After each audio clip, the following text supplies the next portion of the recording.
Good morning. I'm going to jump right into it today because I'm going to try to minimize the FaceTime that I have. I've got a special guest for you this morning. I just want to update you a few things. Number one, we just returned from the Cardis conference where we, and I repeat the word we, our company won a lot of awards. It's actually on the Century 21 blog. It's been posted on Facebook. And I highly suggest that you share those things out to your sphere and talk about who you are as a company and the recognition that you have. The highlight of all the things that we won at that conference was a nomination for the second year in a row for the Cardis Cup. And I want to put that in perspective for you in case you didn't read the blog. Only maybe 1.5% of the brokers in the Realogy entire umbrella have even the opportunity to receive the business as a principal broker. And the nomination for that cup puts us in the top 1% of that 1.5%. And that's the second year in a row that we've been seen that way. So it's an amazing accomplishment.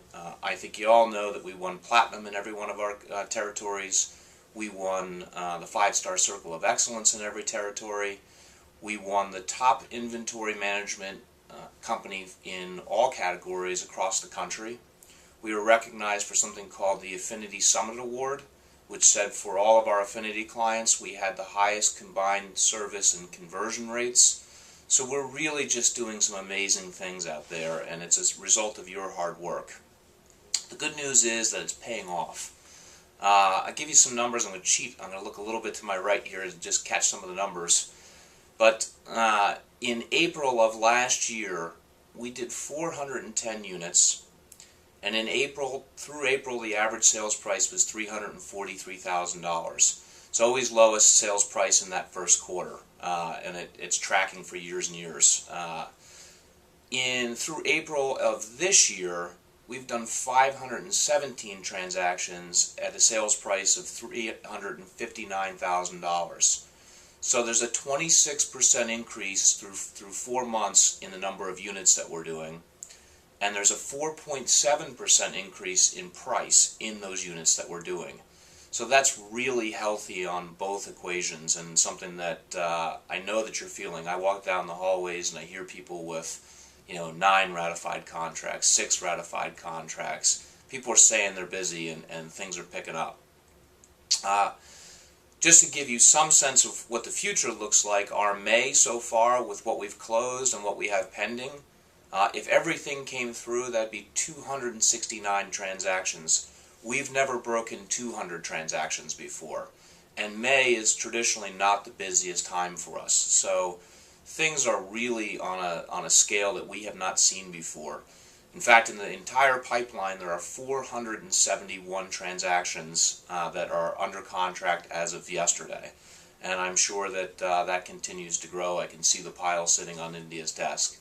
So great things are happening. I hope everybody's as excited as I am. I know it's really hard work. I know that we ask for an awful lot. But I hope that when we all kind of step back from it every once in a while, we see, hey, wow, we're part of something very, very special here. That said, I'm going to introduce what we're doing this month. A couple weeks ago I reached out to your branch leaders and I asked your branch leaders, could they please talk to you guys and find out what's happening out there. What are the most common objections or problems that you're running into with either sellers or buyers? And so that's the handout that you have in front of you. And I asked our CEO, Todd Hetherington, to talk to you about what he might say if asked or put in the situation of some of these things. Remember that it's sales, and every answer is not perfect, and every way that Todd expresses things may not be the way that you express them. The key is that you're practiced, you've thought about it, you know what you want to say with conviction. I think that's the one thing you'll pick up, or that I picked up in having an interview with Todd, is that I think he would sell ice to the Eskimos. He has that ability to say, this is what I think, and say it with conviction. And I think that really is the skill set that all of us want to work on. And I really think that comes through practice. That doesn't come through on the fly. It doesn't come through having said it the first time in front of a customer. Sometimes you will say something in front of a customer. Go back and write it down and work on that. And let that be part of your natural conversation, and I think that we'll find best results possible out of these situations when we face them. So with that, I'm going to break into what happened with Todd. I think you'll be interested. Quite frankly, Scott, many people ask the exact same question about what is our commission rate. We charge 3% per operative side. There are many of our competitors out there that will charge less than that. Our competitors within the Cardis network may or may not charge less than that. You've thrown out the number of 2%. Some people will do a flat fee. And I can point you in the direction of those if you think they're going to do the best service for you. The reality is we need to focus on your best interests and what your bottom line net to you as the seller is. Everything else is totally irrelevant. I can tell you that we are an award-winning company. We won the Platinum Award. The reason we won that award is because we have the lowest days on market, we have the highest list price to sales price values, and we get our sellers the highest net bottom line dollars in their pocket. That's what matters to them. Now that we've gone through the listing presentation and the consultation, let's take a couple seconds just to talk about pricing. Please do not shoot the messenger. The reality is that we're going to take a snapshot in time, and this is a quasi-scientific process. You're going to see beyond a reasonable doubt. We're going to look at all of the numbers on a comparative market analysis. We're going to look at the 3 most recent, most similar, most proximate properties that have sold right in this neighborhood to determine what value and what range we should be marketing your home. It's an extremely volatile market. Just in the last 3 or 4 years, we've seen prices decrease. We've seen prices now start to rise. So I'm going to focus on the snapshot in time tonight, and we're going to determine that range that you are comfortable selling your home for. There are certain factors that we talk about that have no bearing whatsoever on the value of your home. And quite frankly, what you paid for it is irrelevant. What you owe on it right now is absolutely irrelevant. What matters is those 3 most recent, most similar, most proximate properties and the value that they have. It used to be in years past that short sales and foreclosures were excluded from this comparative market analysis. That's not the case in light of where we've been over the last 4 and 5 years.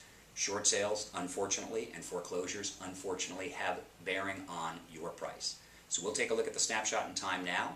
We'll determine whether or not you think that's a fair range, that you can, it's palatable for you to effectively market the home, and I'll tell you whether or not I think I'm able to market at that price. Let's also talk about price reductions. We're not going to set anything up right now, but I'm going to stay in constant communication with you. We're going to take a look at this in 2-week intervals. 2 weeks from now is a different snapshot in time.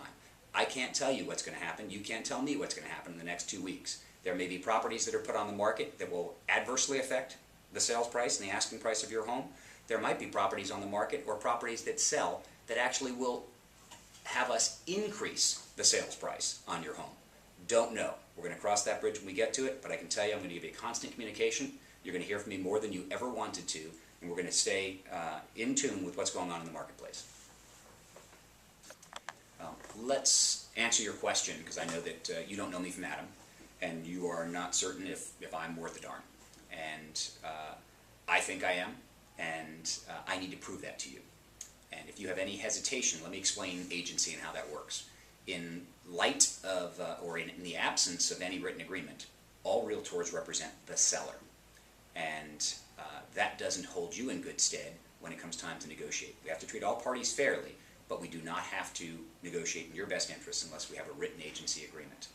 And I'd encourage you to do that, whether it is me or whether it's somebody else. You should enter into a buyer agency contract. Quite frankly, in a few short months, it's not going to be an option in the state of Virginia. It's going to be mandatory because they realize it makes good sense. So I'd encourage you, if you're going to be interviewing agents, interview 2, 3, 300, doesn't matter. Find one that you're comfortable with, hopefully that's me, and enter into a buyer agency agreement. I will tell you, I will make the commitment to you. This is a two-way street. You will have my loyalty. You'll have my fiduciary and statutory responsibility back to you. I'll give you everything I've got.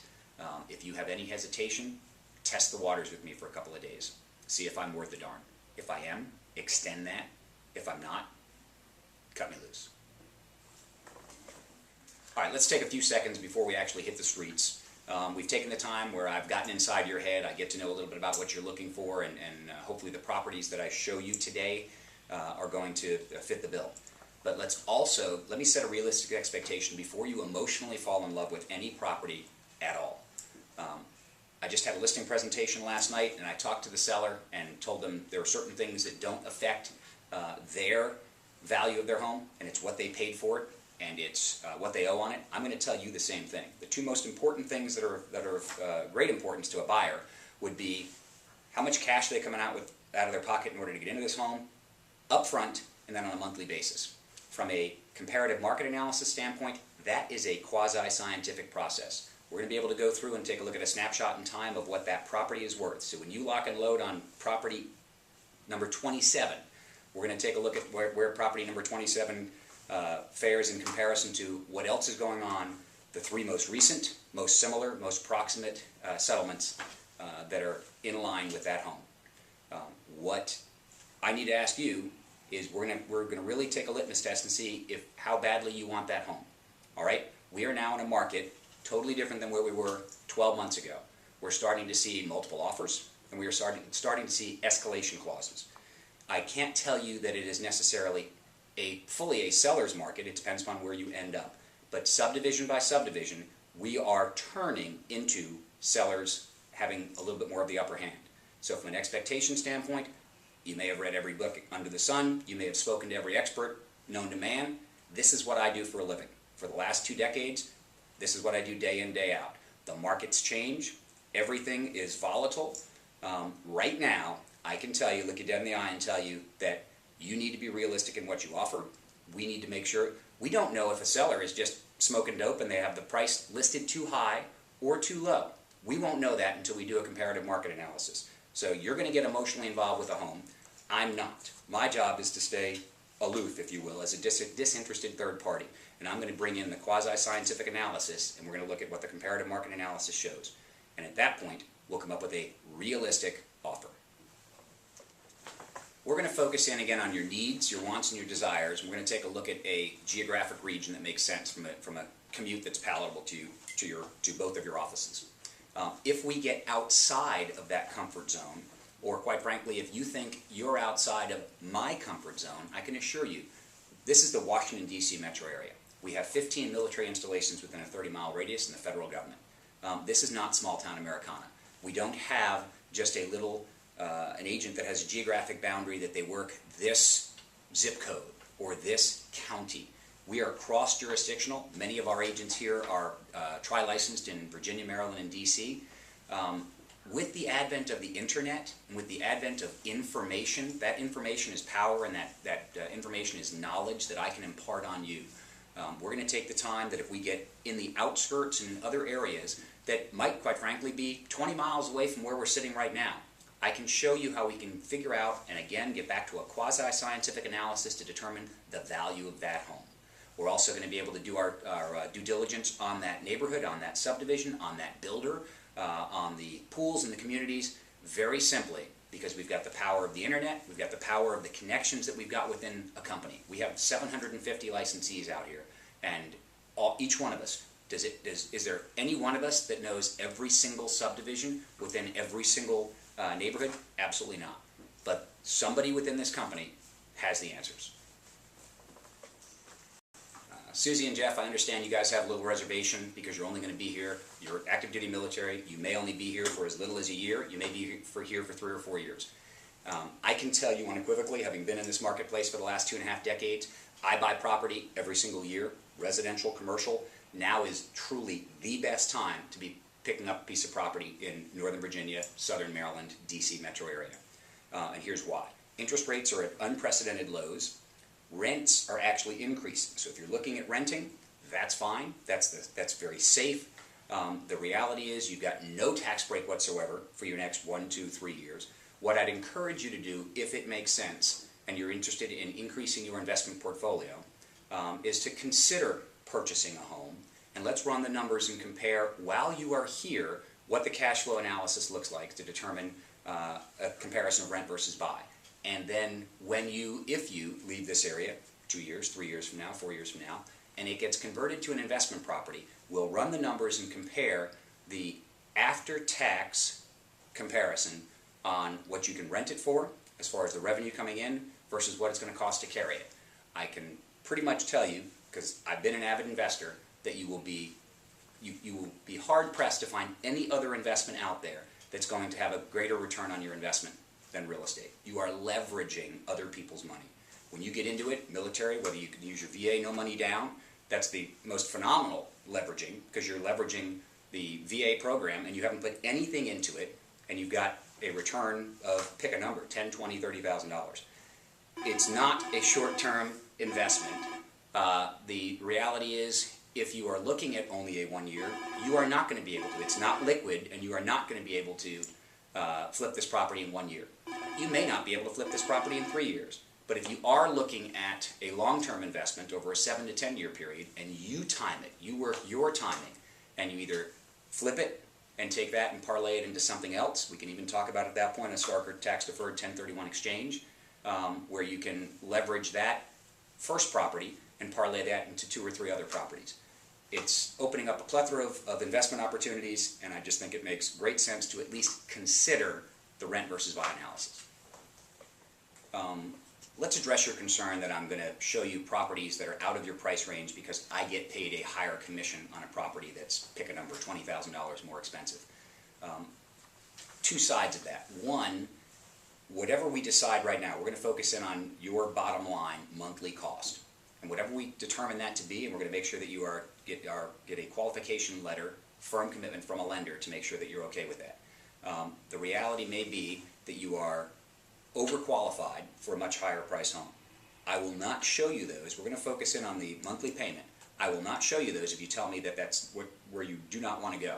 However, if we take a look we're going to have a list of needs and wants and desires, and if we take a look at the needs, and the needs are in a price range of X to Y, and we get outside of the X to Y price range a little bit, I'm going to look at you and say, do you want to go up in value $20,000? And that may or may not, after taxes, be, pick a number, it could be a $30 a month difference. You will look at me and tell me, yes, I can afford that, or no, I don't even want to get emotionally attached to a home that's more expensive. As far as the commission aspect, I get paid 3% per operative side. I'm on a commission tier of a percentage of that. That's so nominal, guys, it's not even worth discussing. I understand that you guys are getting advice from everybody under the sun. You're going to have family, you're going to have friends, you're going to have books, you're going to have everybody giving you and pulling you in different directions and telling you, watch out for this and make sure you're doing this. Guys, this is my job. I take it very seriously. I am a professional realtor. My job is to make sure that I do the best I possibly can to represent you. I'm going to respectfully ask you, you can voice that concern, but I'm probably going to poo-poo it away and let you know I appreciate that, and if it factors in, we'll talk about it. If it doesn't, I'm going to ask you to just totally filter that and forget it.